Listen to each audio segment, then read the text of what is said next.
Welcome to day 2 of our novena in preparation for Christmas. And today's reflection is all about Mary, the Mother of God. It's about Mary in relation to her child, and it's about the child in relation to Mary. For without, the child is her reason for being a mother, and Mary is the reason for him being a child. Mother and child together are really one single idea. They're inseparable because of their mutual relationship, which makes them who they are. For centuries, Mary has been invoked with the title Portal of Heaven, or Gate of Heaven. A portal is a doorway, or a gate. And the symbol is very fitting because Mary is really the doorway of heaven. I don't mean the doorway for us to go up to heaven. She's that too, together with her Son. But rather the doorway by which heaven came down to us. Heaven came down to us at the moment when Mary said yes to God at the Annunciation.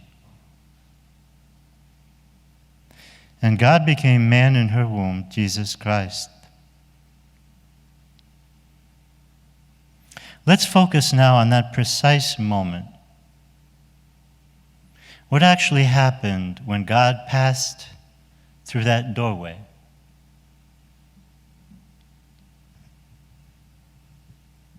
Listen well, this is what happened. On passing through that doorway, the invisible became visible. The eternal entered time. The Almighty became weak. The immortal became mortal. The omnipresent became localized. The incorporeal took on a body. And he who could not suffer became vulnerable to suffering for love of us. Perhaps the most fascinating change which took place when God passed through that doorway, which is the Blessed Virgin Mary, is that God, who is pure spirit, totally invisible and absolutely inaccessible to our senses, suddenly became someone whom we could see, whom we could hear, and even touch. He who was from the beginning, St. John the Evangelist wrote, we have heard, we have seen with our eyes, we have looked at and touched with our hands. What a gift for us, this condescension of God.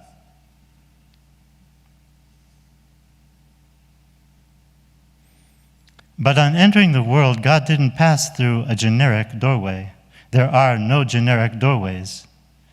Every one of us, each one of us came into the world through a very specific doorway, who made us in great part what we are. And the doorway through which God came was named Mary of Nazareth. And so he received the genetic makeup, the DNA, the chromosomes of Mary of Nazareth. And because he didn't have a human father,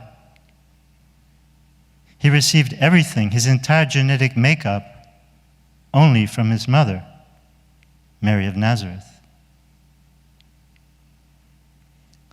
How he must have looked like her. What a fascinating sight it must have been to see them together. The most beautiful of all sons in the arms of the most beautiful of all mothers. And with so remarkable a resemblance. I'm sure all of you have had the experience of seeing a child and mother who had such a fascinating resemblance.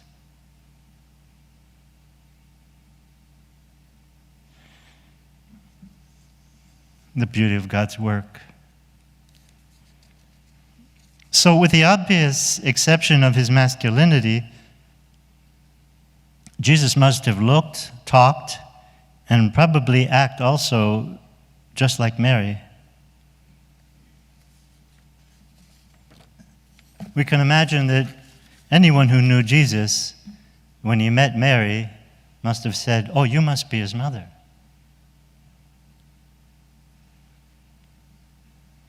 Of course, God foresaw from all eternity that his son would one day be formed by this woman.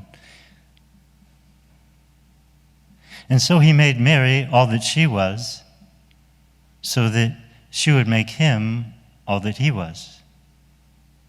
See, God thinks of everything ahead of time. If you could make your own mother, wouldn't you make her all she could be? So God made Mary all that she could be, and she became his dream come true. Now for a very short true story. I knew a woman when I was a boy who had a difficulty in believing in God, and I remember her saying that the one thing that could make her believe in God was the wonder of how a child is formed in the womb. To her, it was like a miracle. The amazing way a human being, a new human being, mysteriously appears and then slowly develops in a woman's body and finally grows into a new person. Our life began in a woman's body, and our salvation began in a woman's body. The dignity of a woman. So our thought for the day, from time to time throughout the day, think about how beautiful Jesus and Mary were and how they resembled one another so remarkably in every stage of their lives. Childhood, adolescence, adulthood. So I'd like to ask you to say many times today this little prayer: Jesus, I believe you are the Son of God and the Son of Mary. Jesus, I believe you are the Son of God and the Son of Mary. One more time, please. Jesus, I believe that you are the Son of God and the Son of Mary. Thank you.